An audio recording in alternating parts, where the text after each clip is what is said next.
বিসমিল্লাহির রহমানির রহিম। আসসালামু আলাইকুম। আজকে আসছি শোকে ভরা মন নিয়ে। আসলেই আজকে সারা বাংলাদেশের শোকের ছায়া নেমে এসেছে।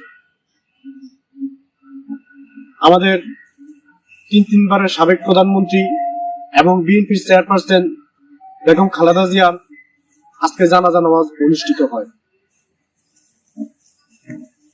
তিনি গত বুধবার সকাল 6টায় ইন্তেকাল করেন।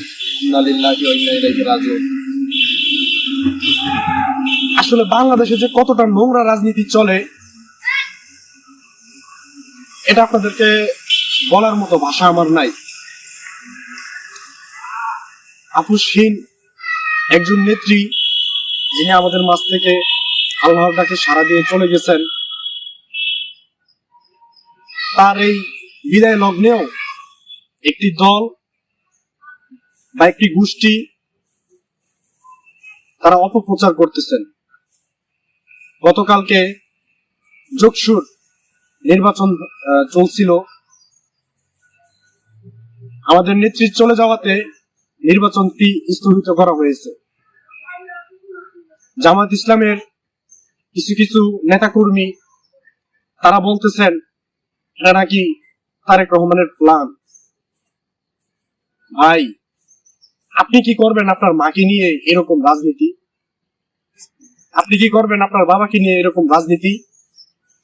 ভাই, এগুলো থেকে সরে আসেন, বুঝছেন?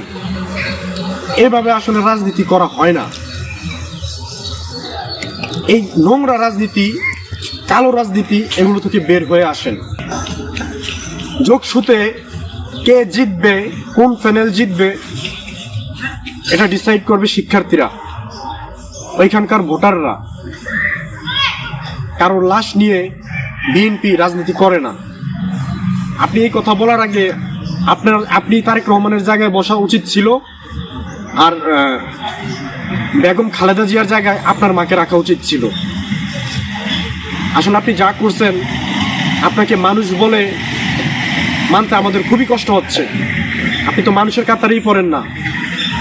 একজন মমতাময়ী মা যিনি দুনিয়া থেকে চলে গেছেন, আপনি তাকে রাজনীতির হাতিয়ার বানানোর চেষ্টা করতেছেন। এগুলো থেকে ভাই চলে আসেন। বাংলাদেশের মানুষ, বাংলাদেশের জনগণ জানে এই যে বাংলাদেশের নোংরা রাজনীতি আপনাদের মাধ্যমে শুরু হয়েছিল। 1971 সালে আপনারাই এই দেশকে বিক্রি করতে চেয়েছিলেন। কাজেই এখান থেকে বের হয়ে আসুন।